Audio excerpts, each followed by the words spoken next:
السلام علیکم ورحمۃ اللہ وبرکاتہ. الحمد للہ نحمده ونستعینه ونستغفره ونؤمن به ونتوکل علیہ ونعوذ باللہ من شرور انفسنا ومن سیئات اعمالنا من يهده الله فلا مضل له ومن يضلله فلا هادي له واشهد ان لا اله الا الله واشهد ان محمدا عبده ورسوله. اما بعد فان خير الحديث كتاب الله وخير الهدي هدي محمد صلى الله عليه وسلم وشر الأمور محدثاتها وكل محدثة بدعة وكل بدعة ضلالة وكل ضلالة في النار. قال الله تبارك وتعالى في كلامه المجيد: أعوذ بالله السميع العليم من الشيطان الرجيم. بسم الله الرحمن الرحيم.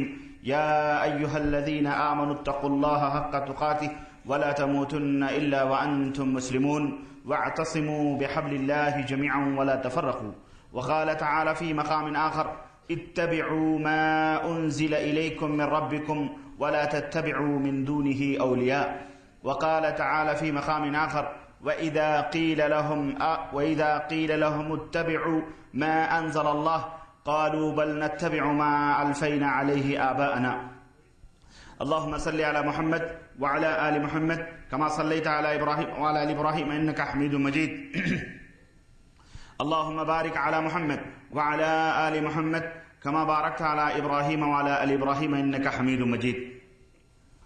تمام قسم کی حمد و ثنا اس اللہ عز و جل کے لیے لائق و زیبا ہے جس نے ہمیں اور آپ کو پیدا فرمایا، اور بیش بہا درود و سلام اس ذات مبارکہ مقدسہ پر جو ساری کائنات کے لیے رشد و ہدایت بنا کر کے بھیجے گئے. برادران اسلام، نوجوان دوستوں، بزرگوں اور بھائیوں اور اسلامی ماں اور بہنوں،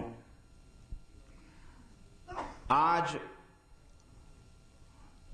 صناعیہ دعویٰ سینٹر ریاض کے زیر اہتمام 14 شعبان سن 1421 ہجری کو جو یہ پروگرام منعقد کیا گیا ہے، ایک مہینے کی طویل مسافت طے کر کے ہم آخری نتیجے پر پہنچے ہیں، اور شہر ریاض کے مختلف منطقوں اور مختلف علاقوں میں دعوت و تبلیغ، دعوت و ارشاد کی جو صدائیں گونج رہی تھیں،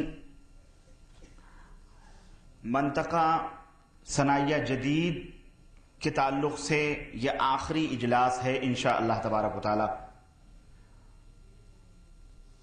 اللہ عز و جل سے دعا ہے کہ اللہ تبارک و تعالی ہمارے ان جہود کو، ان کوششوں کو قبول فرمائے، اور ہم سب مسلمانوں کو صراط مستقیم پر چلنے کی توفیق عطا فرمائے. آمین یا رب العالمین. محترم دوستوں، بزرگوں اور بھائیوں، جیسا کہ آپ کو پتہ ہے کہ آج میری تقریر کا موضوع ہے: کیا تقلید لازم ہے؟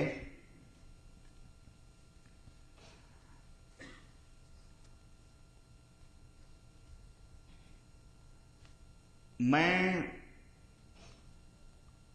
انشاءاللہ تعالی بہت ہی اختصار کے ساتھ، تفصیلاً تو نہیں، تب رہا کہ اس کی بڑی تفصیلات ہیں،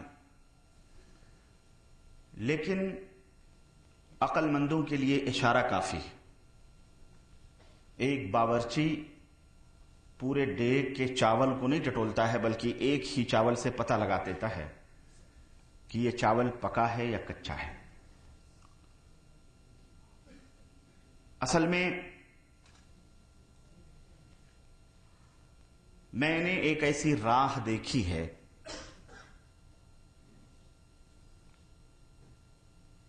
جو راہ مصیبتوں، بلاؤں اور دنیاوی تمام قسم کی خرابیوں اور اخروی بربادیوں کی طرف وہ راہ جانے والی ہے. اب میں نے چونکہ اس راہ پر کانٹے دیکھے ہیں، اس راہ کو ہلاکت و تباہی کی طرف جاتے ہوئے دیکھا ہے، اللہ عز و جل نے مجھ بندے ناچیز کو یہ توفیق عطا فرمائی کہ اس نے مجھے یہ سعادت بخشی کہ میں وہاں سے پلٹ کر سیدھی راہ کے اوپر آؤں، صراط مستقیم پر آؤں. تو چونکہ میں نے وہ راہ دیکھی ہے اس راہ کے تمام نشیب و فراز سے میں اچھی طرح واقف ہوں. اس کے اندر کیا خرابیاں، کیا برائیاں، کیا ہلاکتیں، کیا تباہیاں ہیں، وہ بھی میں نے اپنی آنکھوں سے دیکھے ہیں. اس لیے میں آج آپ حضرات کے سامنے اس راہ کی طرف تعلق سے کچھ باتیں میں عرض کرنا چاہتا ہوں. میرے دل میں آپ حضرات کی محبت ہے، آپ کی شفقت، آپ کی الفتیں ہیں. میں یہ نہیں چاہتا کہ انجانے میں جو ہمارے بھائی اس راہ کی طرف چل رہے ہیں وہ جا کر ہلاکت و تباہی کے کسی گڈھے میں گریں، یا جو لوگ اس راہ کی طرف لوگوں کو بلا رہے ہیں ان کے دام میں، فریب میں، ان کے دھوکے میں وہ آئیں.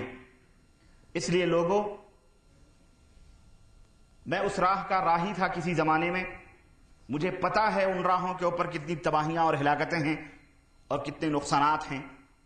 اس لیے یہ میرا فرض بنتا ہے کہ میں خاموش نہ رہوں، بلکہ ان راہوں کی ہلاکتیں اور تباہیاں، ان راہوں کے اوپر جو خرافات ہیں، جو کانٹے ہیں، جو آگ ہیں، جو ٹھوکریں ہیں، میں آپ کے سامنے عرض کروں، بیان کروں. اور آج انشاءاللہ تعالی نہایت ہی اختصار کے ساتھ